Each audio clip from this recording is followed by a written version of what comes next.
Esse vai ser o único vídeo sobre o livro de Apocalipse que você precisará assistir. Você aprenderá sobre todos os capítulos do livro de uma forma que você nunca viu. Até o final do vídeo, você não será mais o mesmo. Há muito tempo, na ilha de Pátimos, um homem chamado João, servo de Deus, recebeu uma revelação extraordinária sobre o que aconteceria no futuro.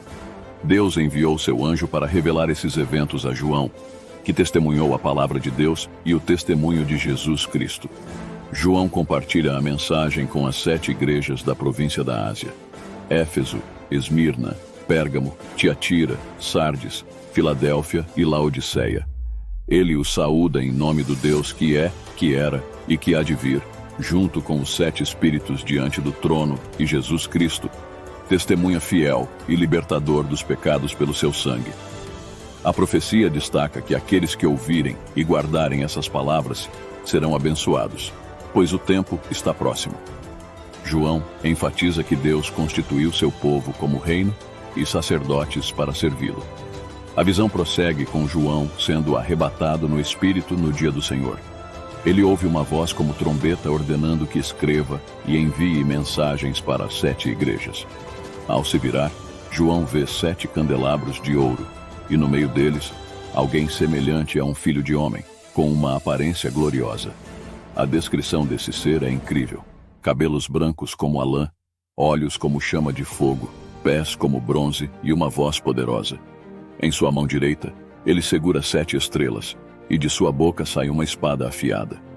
Quando João o vê, ele cai diante dos seus pés como morto, mas o ser o conforta, revelando ser o primeiro e o último, aquele que vive. Esse ser que já esteve morto e agora vive para sempre, possui as chaves da morte e do Hades.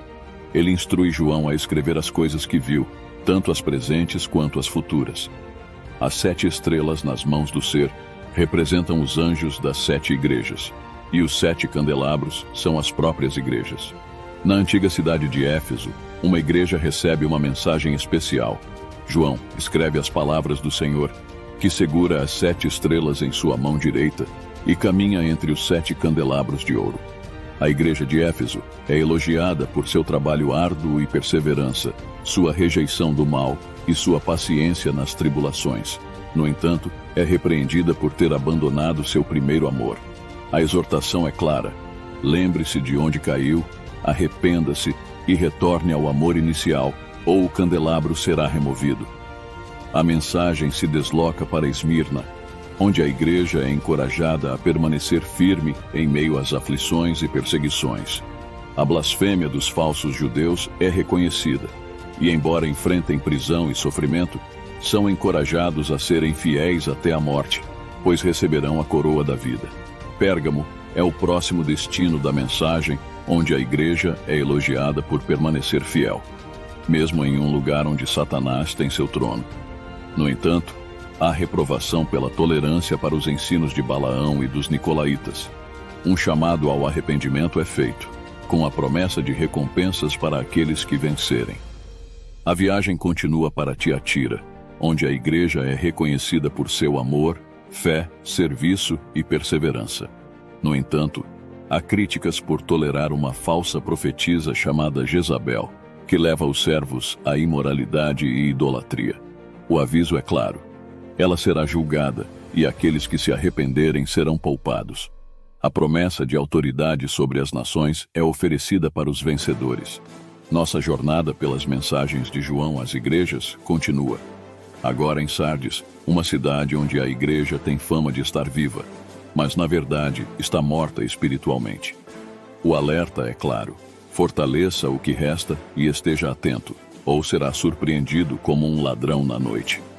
A promessa é dada para os que permanecerem fiéis. Andarão com o Senhor vestidos de branco, e seus nomes não serão apagados do livro da vida.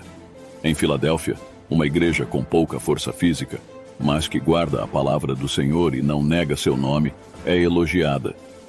Uma porta aberta é colocada diante dela, e Deus promete proteção da hora da provação que virá sobre o mundo. A exortação é clara: retenha o que tem para que ninguém tome a sua coroa. O vencedor será feito uma coluna no santuário de Deus, com seu nome escrito sobre ele. Finalmente chegamos a Laodiceia, onde a igreja é repreendida por sua mornidão espiritual. Não sendo fria nem quente, são comparados a algo prestes a ser vomitado. A mensagem é clara. Reconheçam sua verdadeira condição e comprem de Deus ouro refinado no fogo, roupas brancas para cobrir a nudez e colírio para enxergar. O Senhor está à porta batendo, esperando ser convidado para entrar. A promessa é dada ao vencedor: sentar-se com o Senhor em seu trono. Essas mensagens revelam a importância da vigilância espiritual, da fidelidade e do arrependimento. Cada igreja é chamada a ouvir o que o Espírito diz e a responder à voz do Senhor. Enquanto João contemplava as mensagens para as igrejas, uma experiência extraordinária aguardava. Ele testemunhou uma porta aberta no céu, e uma voz como trombeta o convidou a subir e ver o que aconteceria futuramente. Imediatamente, João foi envolvido pelo Espírito e viu um trono no céu, onde alguém estava assentado. A figura no trono era gloriosa, semelhante a jaspe e sardônio, cercada por um arco-íris esmeralda. Ao redor do trono, 24 anciãos vestidos de branco, com coroas de ouro, estavam assentados em outros 24 tronos. Relâmpagos, vozes e trovões emanavam do trono, enquanto 7 lâmpadas de fogo, representando os 7 Espíritos de Deus, ardiam diante dele. Um mar de vidro, claro como cristal, estava à frente do trono. No centro, 4 seres viventes, cheios de olhos, adoravam incessantemente proclamando a santidade do Senhor. Cada ser vivo tinha uma forma única: um leão, um boi, um ser com rosto humano e uma águia em voo. Com 6 asas e muitos olhos, eles louvavam continuamente dizendo: Santo, Santo, Santo é o Senhor, o Deus Todo-Poderoso, que era, que é e que há de vir.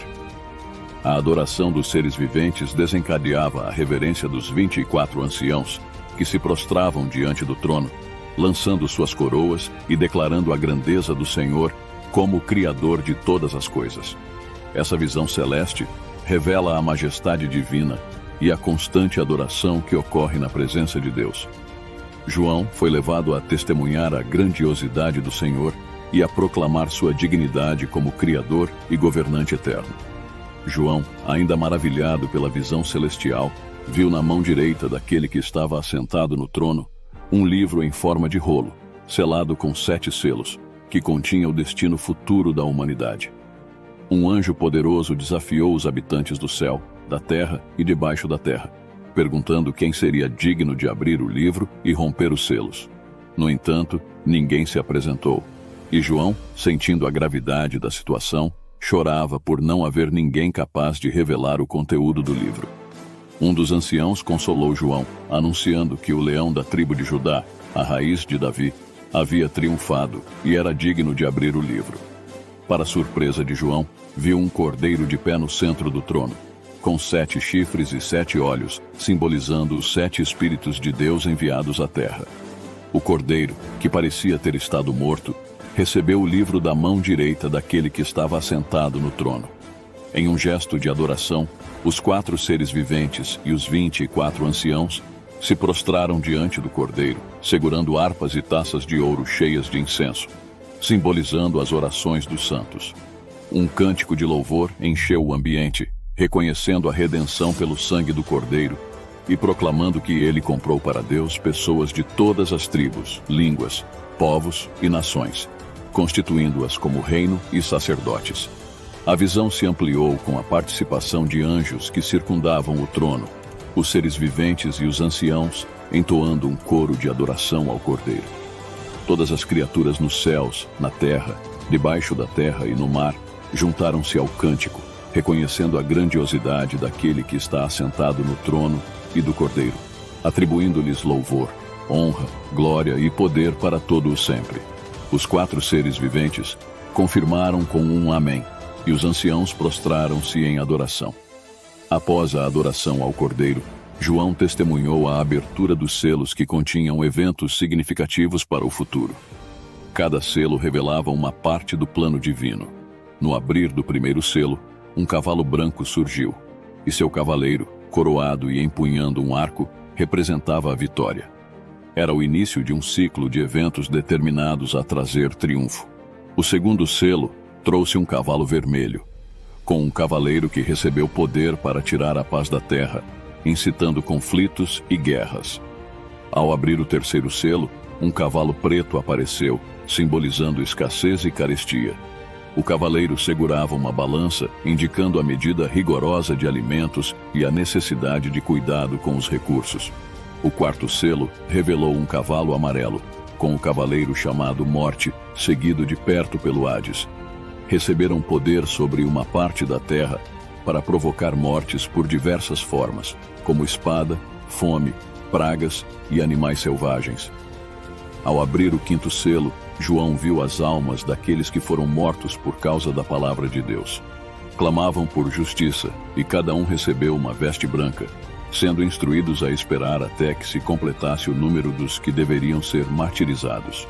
O sexto selo trouxe um cataclismo cósmico com um grande terremoto, o escurecimento do sol e a lua tornando-se vermelha. Estrelas caíram do céu, e o céu se recolheu como um pergaminho.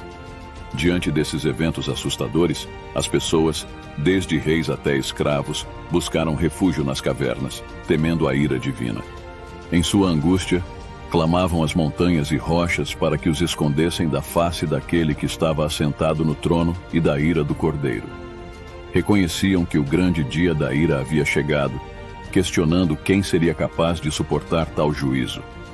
O cenário estava pronto para a continuação das revelações divinas e o desdobramento do destino final da humanidade. Após a visão dos eventos cósmicos, João testemunhou 4 anjos nos cantos da terra, segurando os ventos da destruição. Antes que a terra fosse danificada, outro anjo, com o selo do Deus vivo, pediu que esperassem até que os servos de Deus fossem selados. O número selado era 144.000, representando 12.000 de cada tribo de Israel. Um sinal de proteção divina estava sobre eles. Então, uma visão gloriosa se desdobrou diante de João. Uma multidão incontável, proveniente de todas as nações, tribos, povos e línguas, estava diante do trono e do Cordeiro, vestida de branco e segurando palmas. Eles clamavam em alta voz, reconhecendo a salvação pertencente a Deus e ao Cordeiro. Todos os anjos, anciãos e seres viventes ao redor do trono prostraram-se em adoração, reconhecendo a grandiosidade de Deus. Um dos anciãos questionou João sobre a identidade dessa multidão vestida de branco. A resposta veio: eram aqueles que passaram pela grande tribulação, purificando suas vestes no sangue do Cordeiro. Agora, estavam diante do trono, servindo a Deus continuamente. O Cordeiro no centro do trono seria o pastor que os guiará a fontes de água viva, e Deus enxugará todas as lágrimas de seus olhos.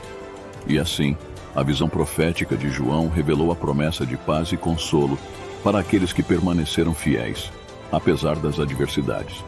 Com a abertura do 7º selo, uma pausa solene encheu os céus por cerca de meia hora. Diante de Deus, 7 anjos com trombetas aguardavam para proclamar eventos celestiais. Um anjo com um incensário de ouro ofereceu incenso, simbolizando as orações dos santos. Lançando-o à terra, ocorreu um cenário de trovões, vozes, relâmpagos e terremoto. Os 7 anjos se prepararam para tocar suas trombetas. O primeiro anunciou granizo, fogo e sangue, queimando 1/3 da terra, árvores e vegetação. O segundo trouxe um grande monte em chamas ao mar, transformando 1/3 das águas em sangue, resultando em morte marinha e destruição de embarcações. O terceiro introduziu uma estrela amarga chamada Absinto, envenenando 1/3 das águas e causando mortes. O quarto escureceu 1/3 do sol, lua e estrelas, obscurecendo o dia e a noite. Enquanto esses eventos se desenrolavam, uma águia no céu clamava "Ai, ai, ai" para os habitantes da terra, antecipando os desafios trazidos pelas trombetas restantes. Assim, os selos foram abertos, revelando consequências significativas e preparando o caminho para os próximos juízos divinos sobre a humanidade. Com a ressonância da 5ª trombeta, uma estrela caía do céu com a chave do abismo, liberando uma fumaça espessa que escurecia o sol e o céu. Da fumaça, gafanhotos com poder de escorpiões surgiam, atormentando aqueles sem o selo de Deus por 5 meses, causando uma agonia inimaginável. Os gafanhotos, com aparência singular, não causavam dano à natureza, mas infligiam tormento humano. Equipados como guerreiros, liderados por Abaddon, o anjo do abismo, lançavam terror sobre a terra. Então, a sexta trombeta soou, desencadeando 4 anjos do rio Eufrates. Com um exército colossal de 200 milhões, cavalos com couraças de fogo, jacinto e enxofre devastaram 1/3 da humanidade. O fogo, a fumaça e o enxofre que saíam de suas bocas eliminaram inúmeras vidas. Surpreendentemente, mesmo diante dessas calamidades, a humanidade persistia em seus caminhos pecaminosos, recusando-se a se arrepender de seus males, idolatria, feitiçaria e imoralidades. A trajetória da Terra estava repleta de sofrimento, mas o coração humano permanecia endurecido. Assim, a narrativa dos selos e trombetas continuava, revelando um mundo em constante confronto entre as forças divinas e a resistência obstinada da humanidade às advertências celestiais. Após as calamidades desencadeadas pelas trombetas, um anjo poderoso desceu dos céus, envolto numa nuvem com um arco-íris acima de sua cabeça, irradiando luz e majestade. Ele segurava um livrinho aberto, com um pé sobre o mar e outro sobre a terra. Ao dar um brado semelhante ao rugido de um leão, 7 trovões falaram, revelando mistérios celestiais. No entanto, uma voz ordenou que os segredos fossem selados e não escritos. O anjo, erguendo a mão direita para o céu, jurou pela criação divina que não haveria mais demora. Nos dias do 7º anjo, o mistério de Deus seria cumprido, conforme revelado para os profetas. Então, a voz celestial instruiu João a pegar o livro aberto das mãos do anjo. Ao comê-lo, experimentou o paradoxo doce-amargo. O livro, doce como mel em sua boca, tornou-se amargo em seu estômago. A mensagem era clara. João seria chamado a profetizar novamente sobre povos, nações, línguas e reis. O enigma persistia, e a narrativa divina continuava a se desdobrar diante dos olhos do apóstolo. João, após a experiência agridoce do livro, viu-se impulsionado por uma missão ainda maior. O anjo poderoso, envolto na nuvem e com o arco-íris acima, indicou o próximo capítulo da revelação divina. Os 7 trovões falaram com mistérios celestiais, mas uma ordem celestial proibiu João de registrá-los. O anjo, jurando pela criação, anunciou que a espera chegaria ao fim nos dias do 7º anjo, quando o mistério de Deus, revelado para os profetas, seria consumado. Enquanto João contemplava os desdobramentos das trombetas celestiais, um sinal extraordinário se manifestou nos céus. Uma mulher vestida do sol, com a lua sob seus pés e uma coroa de 12 estrelas sobre a cabeça. Ela estava prestes a dar à luz, mas um dragão vermelho de 7 cabeças e 10 chifres, com coroa sobre elas, preparava-se para devorar seu filho. A mulher deu à luz um filho destinado a governar com cetro de ferro, sendo arrebatado para junto de Deus. A mulher, em fuga, refugiou-se no deserto, preparado por Deus, onde seria sustentada por 1260 dias. Nos céus, uma guerra se desencadeou entre Miguel e seus anjos e o dragão e seus seguidores. O dragão, identificado como o diabo ou Satanás, foi derrotado e lançado à terra. Uma voz dos céus proclamou a vitória, destacando que a salvação, o poder e o reino de Deus haviam chegado. Apesar da derrota celestial, o dragão voltou sua ira para a mulher e passou a perseguir sua descendência, aqueles que seguiam os mandamentos de Deus e permaneciam fiéis a Jesus. A terra, simbolicamente, interveio, engolindo as águas do rio que o dragão lançou contra a mulher. A narrativa prossegue com a ira do dragão, posicionando-se na areia do mar para travar uma batalha contra o restante da descendência fiel. A luta entre as forças celestiais e os desafios terrenos intensificava-se, revelando mais camadas do épico conflito entre o bem e o mal. Enquanto os eventos celestiais se desenrolavam, João testemunhou a ascensão de uma besta do mar, portadora de 10 chifres e 7 cabeças adornadas com coroas blasfemas. A besta, uma mescla de leopardo, urso e leão, recebeu poder, trono e autoridade do dragão. Uma das cabeças da besta aparentemente sofreu um ferimento mortal, mas, surpreendentemente, esse ferimento foi curado, deixando o mundo perplexo e levando muitos a seguirem a besta. Adoraram não apenas a besta, mas também o dragão, que lhe conferiu autoridade. Essa besta proferia palavras arrogantes e blasfêmias, além de ter autoridade para agir por 42 meses. Seu discurso incluía blasfêmias contra Deus e amaldiçoava aqueles que habitam nos céus. Ela guerreava contra os santos e prevalecia sobre eles, exercendo autoridade sobre todas as tribos, povos, línguas e nações. Todos os habitantes da terra, exceto aqueles cujos nomes estavam escritos no livro da vida do Cordeiro, adoravam essa besta.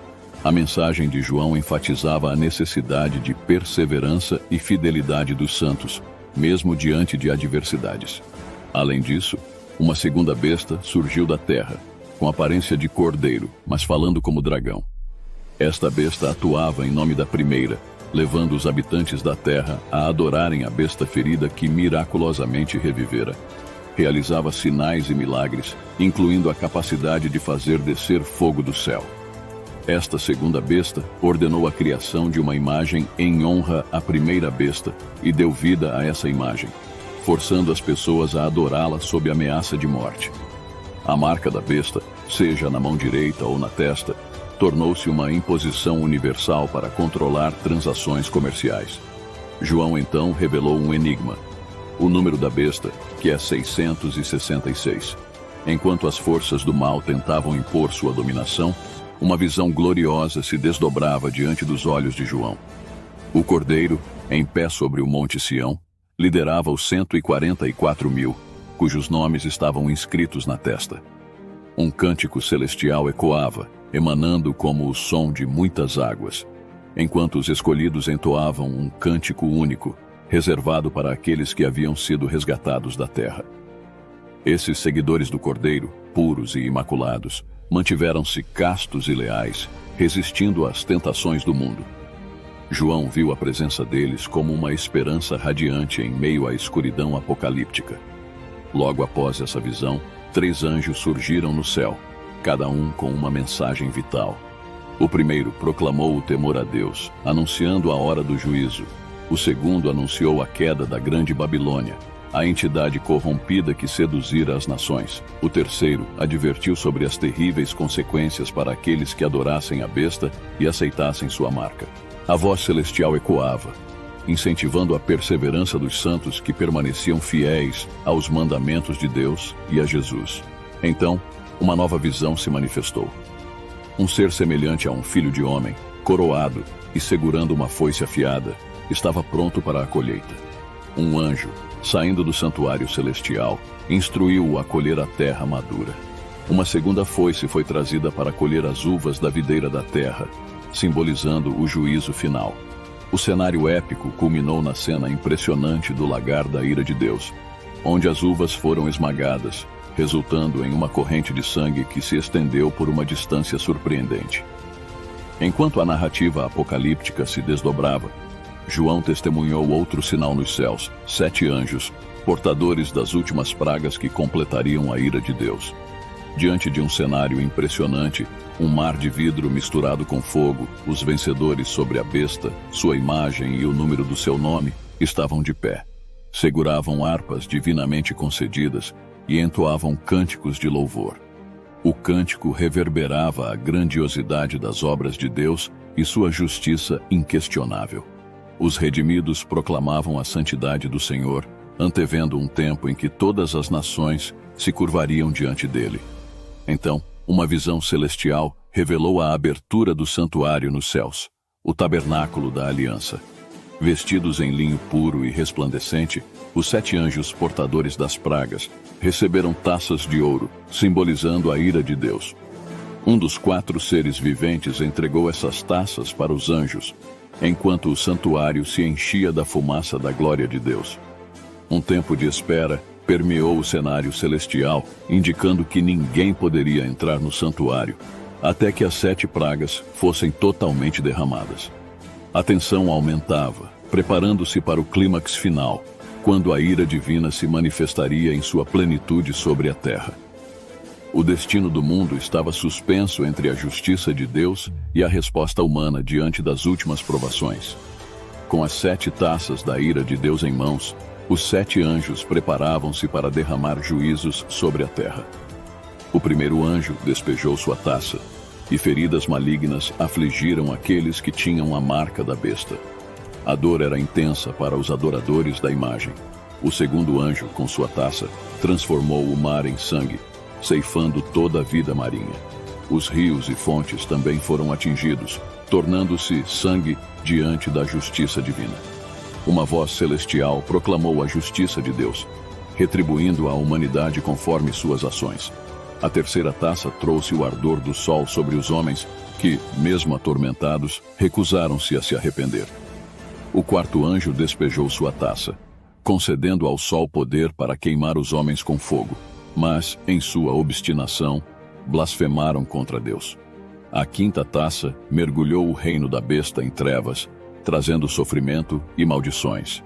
No entanto, a humanidade, em seu tormento, persistiu em blasfemar contra Deus. A sexta taça secou o rio Eufrates, preparando o caminho para os reis orientais. 3 espíritos imundos, semelhantes a rãs, saíram da boca do dragão, da besta e do falso profeta, realizando sinais para reunir os reis para a batalha em Armagedon. Neste momento crucial, uma advertência ressoou. Eis que venho como ladrão, feliz aquele que permanece vigilante. Os reis foram reunidos para o grande dia do Deus Todo-Poderoso. O sétimo anjo derramou sua taça no ar, e uma voz proclamou: está feito. Relâmpagos, trovões e um forte terremoto abalaram a terra. A grande cidade foi dividida, e as cidades das nações desmoronaram. Deus manifestou seu furor sobre a Babilônia. As ilhas fugiram, as montanhas desapareceram, e do céu, pedras de granizo caíram sobre os homens. A praga era terrível, mas a humanidade, em sua rebeldia, blasfemou contra Deus. O cenário apocalíptico atingiu seu ápice, e a ira divina se manifestou em toda a sua magnitude. Enquanto as 7 taças da ira de Deus foram derramadas, um dos anjos que as segurava aproximou-se de João, oferecendo-lhe uma visão do julgamento da grande prostituta. Esta mulher, sentada sobre muitas águas, simbolizava a corrupção e sedução que envolviam os reis da terra. O anjo conduziu João em espírito para um deserto, onde testemunhou uma mulher montada numa besta vermelha, coberta de blasfêmias, com 7 cabeças e 10 chifres. Seu esplendor era marcado por vestes de púrpura, adornos de ouro, pedras preciosas e um cálice cheio de impurezas. Na testa da mulher, lia-se o título misterioso: Babilônia, a Grande, a mãe das prostituições e das práticas repugnantes da terra. Ela estava embriagada com o sangue dos santos, causando assombro a João. O anjo, percebendo a perplexidade de João, explicou o mistério da mulher e da besta. A besta que existiu e voltará do abismo é também o 8º rei, sendo um dos 7. As 7 cabeças representam 7 colinas e 7 reis, com 5 já tendo caído, um existindo e outro por vir. Os 10 chifres são reis que darão poder à besta. No ápice da história, esses reis guerrearão contra o Cordeiro, mas ele, o Senhor dos Senhores, prevalecerá com seus chamados, escolhidos e fiéis. As águas onde a prostituta está sentada simbolizam povos e nações. Os 10 chifres, junto com a besta, voltarão-se contra a prostituta, levando-a à ruína. Deus inspirou-lhes o desejo de cumprir seu propósito, alinhando-se para dar à besta o poder de reinar, até que se cumpram as palavras divinas. A mulher representa a grande cidade que governa sobre os reis da terra. A narrativa revela o desfecho da trama, onde a sedução e a corrupção finalmente enfrentam seu julgamento divino. Após testemunhar a visão da prostituta e sua destruição, João viu outro anjo descer dos céus com grande autoridade, e a terra foi iluminada por seu esplendor. Este mensageiro divino bradou com voz poderosa, anunciando a queda da grande Babilônia, que se tornara morada de demônios, centro de espíritos imundos, aves impuras e detestáveis. Todas as nações tinham bebido do vinho da fúria de sua prostituição. Os reis se corromperam com ela, e os comerciantes se enriqueceram através de seu luxo excessivo.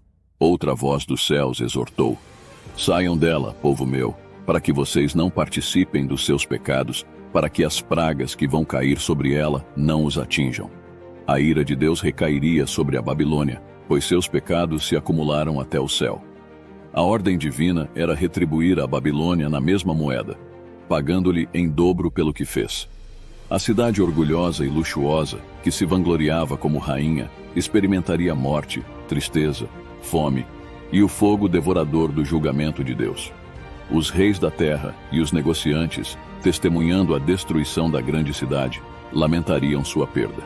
Toda a riqueza desapareceu e os produtos desejados não seriam mais encontrados.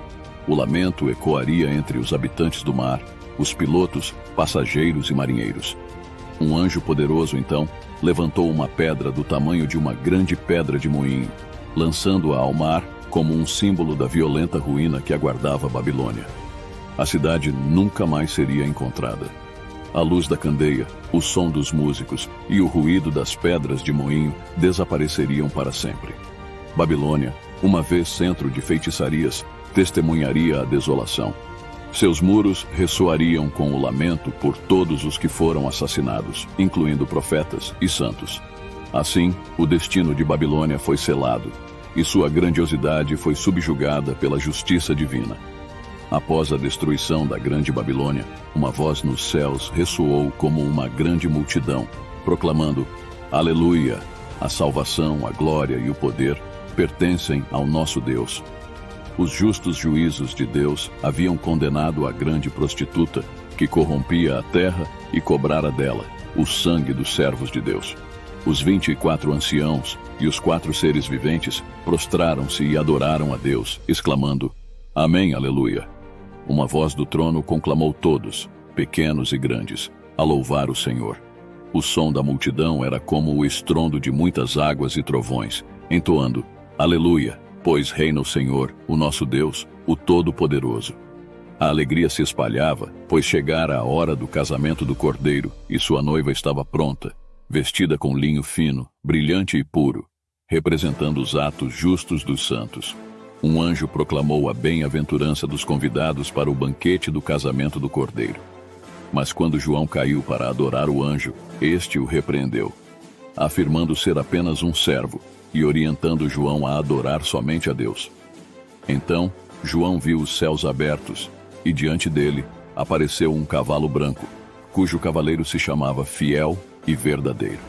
Este cavaleiro julgava e guerreava com justiça, com olhos como chamas de fogo, muitas coroas na cabeça e um manto tingido de sangue. Seu nome era a Palavra de Deus. Os exércitos celestiais o seguiam, vestidos de linho branco, montados em cavalos brancos. Uma espada afiada saía de sua boca, e ele governaria as nações com cetro de ferro. Seu manto e coxa traziam a inscrição: Rei dos Reis e Senhor dos Senhores. Um anjo convocou as aves para um grande banquete de Deus, onde comeriam a carne de reis, generais e poderosos, que foram derrotados pelo cavaleiro montado no cavalo branco.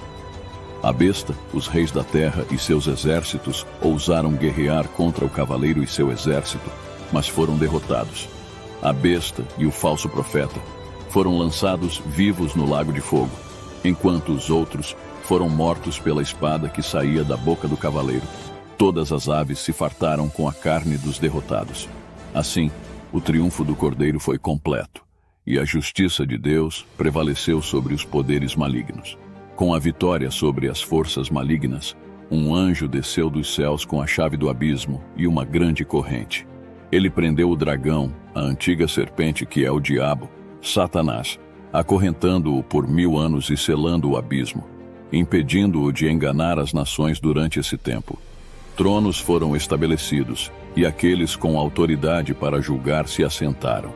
João viu as almas daqueles que foram decapitados por causa do testemunho de Jesus e da palavra de Deus. Estes, que não adoraram a besta nem receberam sua marca, ressuscitaram e reinaram com Cristo por 1000 anos. Os participantes da primeira ressurreição são abençoados e santos, não sujeitos à segunda morte. Eles se tornam sacerdotes de Deus e de Cristo, governando com ele durante 1000 anos. Ao término desse período, Satanás é solto da prisão e engana nações para a batalha, Gog e Magog. As nações cercam o acampamento dos santos, mas um fogo divino desce e as consome. O diabo, a besta e o falso profeta são lançados no lago de fogo, onde são atormentados eternamente. Então, João contempla um grande trono branco e aquele que nele está assentado. Terra e céu fogem de sua presença. Os mortos, grandes e pequenos, comparecem diante do trono. Livros são abertos, incluindo o livro da vida, e os mortos são julgados de acordo com suas obras. O mar, a morte e o Hades entregam os mortos, e todos são julgados. A morte e o Hades são lançados no lago de fogo, a segunda morte. Aqueles cujos nomes não estão no livro da vida são também lançados no lago de fogo. Com isso, encerra-se o grande julgamento final, e uma nova era se inicia. A justiça de Deus prevalece, e uma nova criação se revela, livre do mal e da morte. O triunfo definitivo do Cordeiro é celebrado na eternidade. Ao presenciar o glorioso desfecho da batalha final, João viu um novo cenário se desdobrar diante dele. Os céus e a terra antigos desapareceram, dando lugar a novos céus e nova terra, onde o mar já não existia. Em meio a essa nova criação, João contemplou a majestosa cidade santa, a Nova Jerusalém, descendo dos céus como uma noiva adornada para seu marido. Uma voz poderosa ecoou, proclamando que o tabernáculo de Deus estava agora com os homens, prometendo que ele viveria com eles, enxugando toda lágrima e eliminando morte, tristeza, choro e dor. O próprio Deus, assentado no trono, declarou: "Estou fazendo novas todas as coisas." O convite para beber gratuitamente da fonte da água da vida foi estendido a quem tivesse sede. A promessa de herdar todas as coisas e ser reconhecido como filho de Deus foi feita para os vencedores. No entanto, uma advertência severa acompanhou essa promessa. Aqueles que se entregaram à covardia, incredulidade, imoralidade, feitiçaria, idolatria e mentira, enfrentariam a segunda morte no lago de fogo. Um dos anjos que havia participado dos eventos anteriores aproximou-se de João, oferecendo mostrar-lhe a noiva, a esposa do Cordeiro. Em uma visão transcendental, João foi levado a um grande e alto monte, onde vislumbrou a Nova Jerusalém.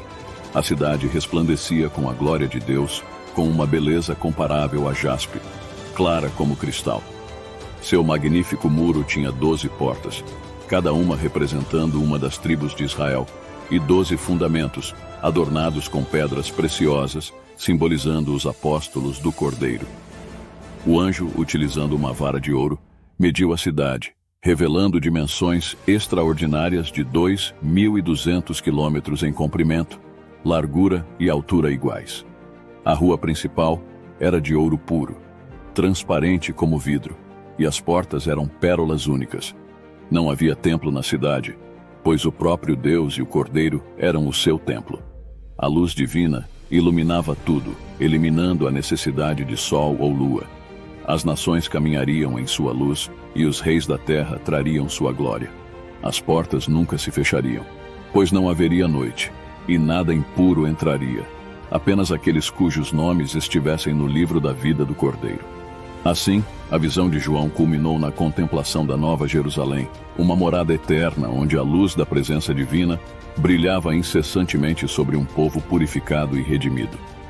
Ao prosseguir na visão, o anjo guiou João para contemplar o rio da água da vida, que fluía cristalino do trono de Deus e do Cordeiro no meio da rua principal da cidade celestial. Às margens desse rio, crescia a árvore da vida, frutificando 12 vezes por ano, com folhas destinadas à cura das nações.